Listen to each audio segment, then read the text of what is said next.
Olá pessoal, então nessa videoaula a gente vai começar a ver integrais triplas sobre regiões gerais, regiões sólidas gerais. Então as integrais triplas não estão restritas a caixas retangulares, a gente pode calcular uma integral tripla sobre uma esfera, ou um cilindro, ou outras regiões sólidas que a gente vai ver na nossa disciplina. Então o que a gente quer fazer? Dada uma região sólida, E de R3, por exemplo, uma esfera, a gente quer calcular a integral tripla de uma função f contínua sobre essa esfera, como consta aqui embaixo, a integral tripla da função contínua sobre a nossa região sólida E, e não necessariamente é mais uma caixa retangular. O que a gente faz do ponto de vista da definição é considerar uma caixa retangular B bem grande que contém essa região sólida, por exemplo, a esfera. E a gente usa uma função auxiliar f que é igual à nossa função original dentro da nossa esfera, mas fora da nossa esfera ela não dá contribuição nenhuma, ela é igual a zero. E a gente define a integral tripla de interesse como a integral tripla dessa função f sobre a caixa retangular B grandona que a gente está considerando. Esse lado direito aqui é uma coisa que já está definida matematicamente. Então essa é a definição. E do ponto de vista mais prático, de como a gente vai calcular, a gente vai ver agora que essa integral ela está sempre bem definida e a gente consegue montar ela de uma certa maneira se a região puder ser descrita como tipo 1, tipo 2 ou tipo 3. E a gente vai ver agora o que é uma região do tipo 1. Então, uma região sólida de R3, ela vai ser dita uma região do tipo 1 se a gente conseguir descrever essa região sólida da seguinte maneira: usando uma região D do plano XY e duas funções z igual a 1 e z igual a U2 de x e y, como consta aqui nessa figura. Então, está aqui a nossa região sólida. E como que a gente está descrevendo ela? Ela é a região limitada superiormente pelo gráfico de uma função z igual a U de xy. E ela é limitada inferiormente também pelo gráfico de uma função z igual a u de xy. E aqui a gente está usando o 1 e o 2 para diferenciar as duas funções. O que a gente faz? Essa limitação superior e inferior, ela está ocorrendo aqui no nosso sólido na direção de uma certa região D do plano XY, que pode ser um círculo, uma elipse, ou um polígono, enfim. Aqui a gente está considerando para cada ponto XY nesse conjunto, os pontos que começam no gráfico da função em azul e vão até o gráfico da função em vermelho. Então, é como se a gente considerasse um segmento. Para cada ponto XY aqui embaixo, a gente tem um segmento que vai desde esse menor valor de z, 1, até o maior valor de z, que é o 2. Isso aqui está feito para esse ponto XY, certo? Mas se a gente repetir essa ideia para todos os pontos XY nessa região D, a união de todos esses segmentos vai formar a nossa região sólida que está aqui à direita em verde. Então vocês podem tentar entender essa descrição pelo cômodo onde vocês estão. Supondo que vocês estão no quarto, numa cozinha, no quarto de uma residência, né? Ou então numa sala de aula, como que a gente pode descrever esse cômodo a partir...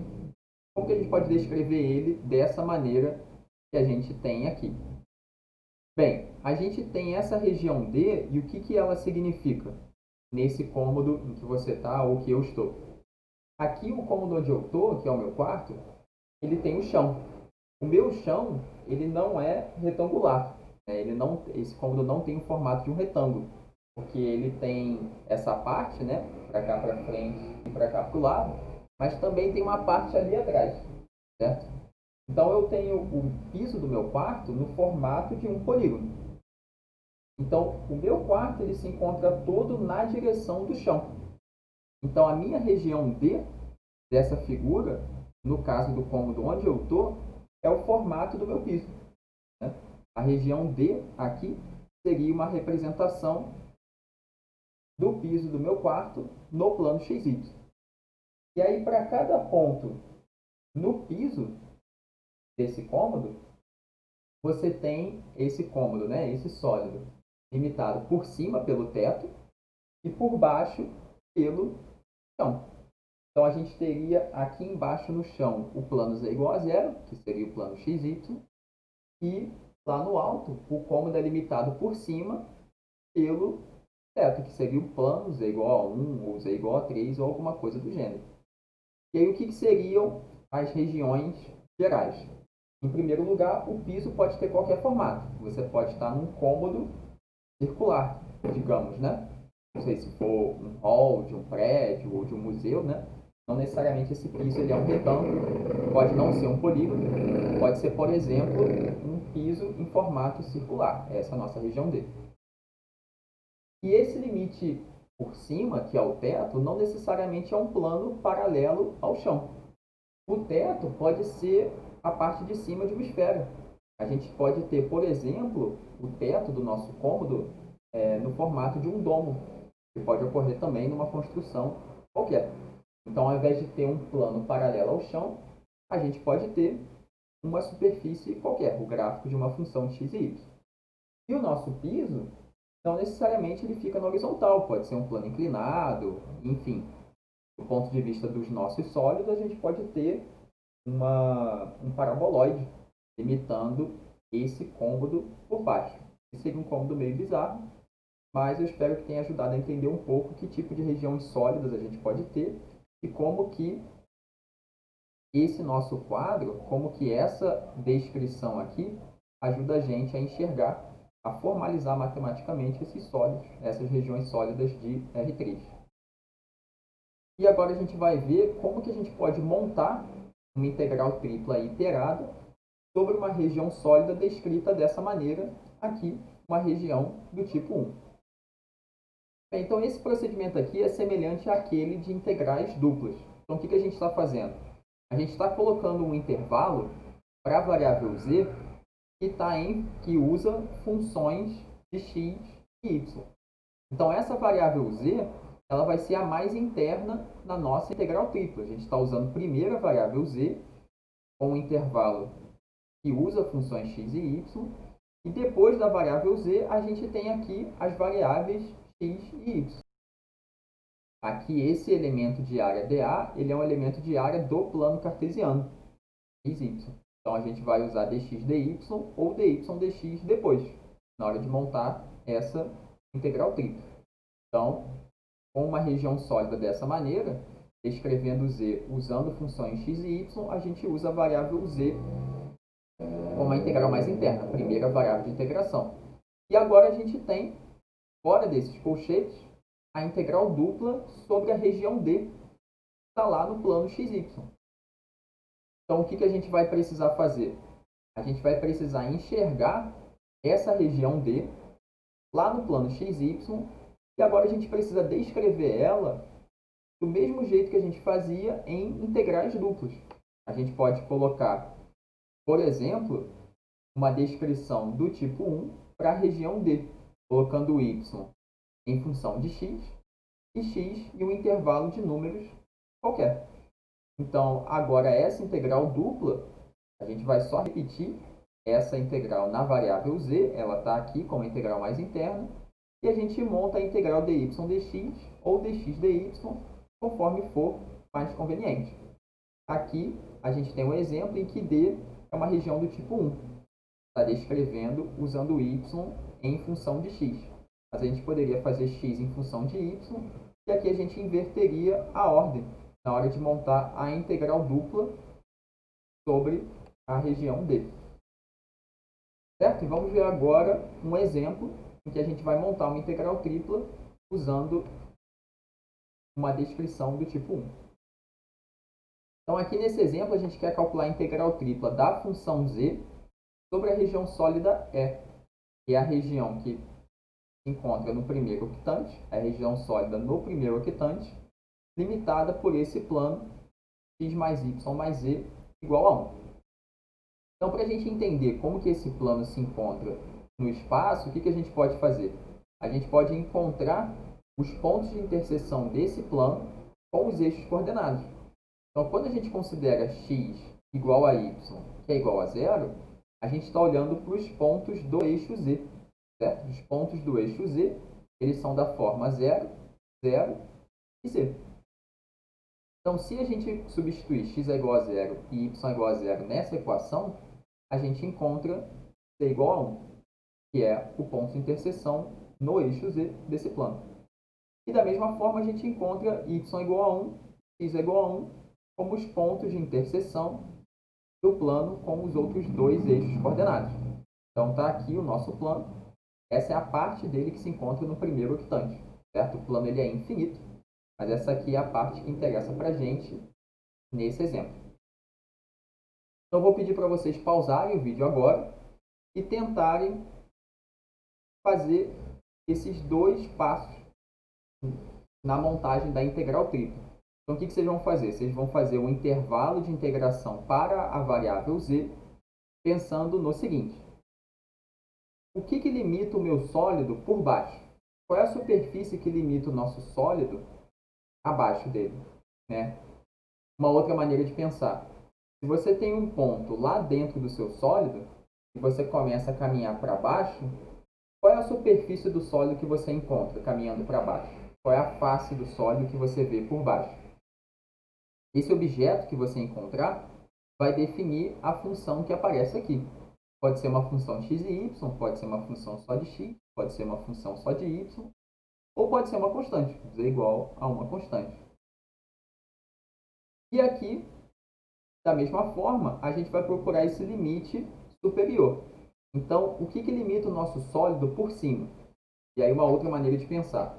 Se você está lá dentro do seu sólido, lá dentro dele, você começa a caminhar para cima, qual é a superfície que você encontra aqui em cima? Quando você começa a caminhar para cima, você sai do seu sólido quando você atravessa qual superfície nessa situação?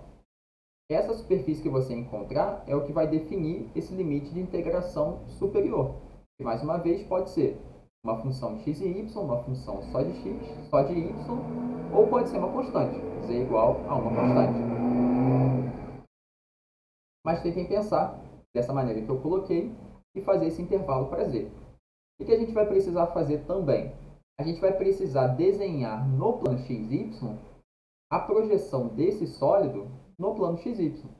E, na verdade, já está ilustrada aqui à direita. Certo? Aqui em azul, a gente tem a base do sólido no plano XY, que equivale à projeção dele no plano XY. Mas desenhe aqui direitinho, no plano cartesiano, XY, porque a gente vai usar esse desenho para fazer os limites de integração para as variáveis x e y. Então, pausem o vídeo e a gente já vai agora resolver esses dois primeiros passos. Bem, então vamos começar pensando aqui, nesse limite inferior. Se a gente está lá dentro do nosso sólido e começa a caminhar para baixo, qual é a face que a gente encontra que limita o nosso sólido por baixo? É o plano XY, certo? É ele que fornece essa face de baixo. Se a gente está lá dentro do nosso sólido e começa a caminhar para baixo, e sai do nosso sólido quando a gente atravessa o plano XY. Então é isso que a gente vai colocar aqui. É claro que por enquanto a gente está escrevendo de uma maneira informal. Depois a gente formaliza a inequação que vai definir o nosso intervalo de integração. E aqui da mesma forma, o que limita o nosso sólido por cima? Se a gente está lá dentro do nosso sólido e começa a caminhar para cima, qual é a face que a gente encontra? É o plano do enunciado, certo? É ele que é a face de cima. Se a gente começa a caminhar para cima, partindo de dentro do nosso sólido, a gente sai do nosso sólido quando a gente atravessa esse plano, que é o plano do enunciado. Então está aqui o nosso intervalo para a variável z. O que a gente vai fazer agora? A gente vai olhar para as equações que definem o plano XY e o plano do enunciado. Então, o plano XY ele tem a equação z igual a zero. Então, é essa equação que vai definir o limite de integração inferior. Z igual a zero. Está aqui, o nosso limite de integração inferior. E qual é a equação que define o plano do enunciado? x mais y mais z igual a 1. Só que a gente vai colocar aqui, do lado direito, como limite de integração superior, essa função de x e y que esse plano define. Ou seja, se a gente isolar a variável z, a gente encontra z igual a 1 menos x menos y, que é o nosso limite de integração superior. Certo? É esse o nosso limite de integração, são esses os limites de integração para a variável z. E aí, o que a gente precisa fazer para os limites de integração nas variáveis x e y? A gente precisa desenhar a nossa projeção D no plano XY. Então, como é que fica esse esboço? É um triângulo. No plano XY, tem dois catetos apoiados dos eixos coordenados. Ele está situado no primeiro quadrante. E os vértices dele estão aqui em x é igual a 1 e y é igual a 1. O outro vértice na origem, certo? Com isso, a gente já consegue começar a montar a integral tripla, já usando esse limite de integração para a variável z. E está aqui. A primeira variável de integração é z, já que a gente está colocando z como função de x e y no intervalo de integração para a variável z. Então, a variável z vem antes de x e y na integral. E está aqui z igual a 0 e z igual a 1 menos x menos y. O que é esse z aqui? Esse z é a função dada no enunciado, certo? Dentro da nossa motivação de massa de um sólido, essa função z representaria a função de densidade de massa do sólido em questão. Então, essa é a função dada. Está aqui o limite de integração para a variável z. A gente precisa agora dos limites de integração para as variáveis x e y. Então, o que eu vou pedir para vocês fazerem agora é pausarem o vídeo e tentarem descrever essa região sólida, essa região plana, através de intervalos para as variáveis x e y, certo? Da mesma forma que a gente fez em integrais duplas. Então, pausem o vídeo, tentem descrever essa região, usando os intervalos para x e y, e com isso tentem concluir a montagem da integral tripla. Não precisa calcular nesse momento, só montar a integral tripla, certo? Então, pausem o vídeo, tentem fazer isso que a gente já vai responder agora. Né? A gente já vai fazer agora esse passo final da montagem da integral tripla. Bem, então a primeira coisa que a gente observa é que a gente tem aqui uma reta no plano. E essa reta no plano tem uma equação que não estava explícita no quadro até agora há pouco. Então, como que a gente pode encontrar essa equação? Bem, a gente tem dois pontos, que é o ponto 1, 0 e o ponto 0, 1. Dados esses dois pontos da reta, a gente consegue encontrar a equação dela. Uma outra maneira de enxergar é a seguinte. Eu espero que vocês concordem comigo que essa reta que está aqui corresponde a esse segmento de reta que está aqui no nosso esboço. Esse segmento de reta que está aqui, ele corresponde à interseção do plano do enunciado com o plano XY. E o plano XY ele tem a equação z igual a 0, certo? Substituindo z igual a 0 no plano do enunciado, a gente encontra x mais y igual a 1. A reta de interseção do plano com o plano XY, que é de onde vem esse segmento aqui que delimita a nossa região D.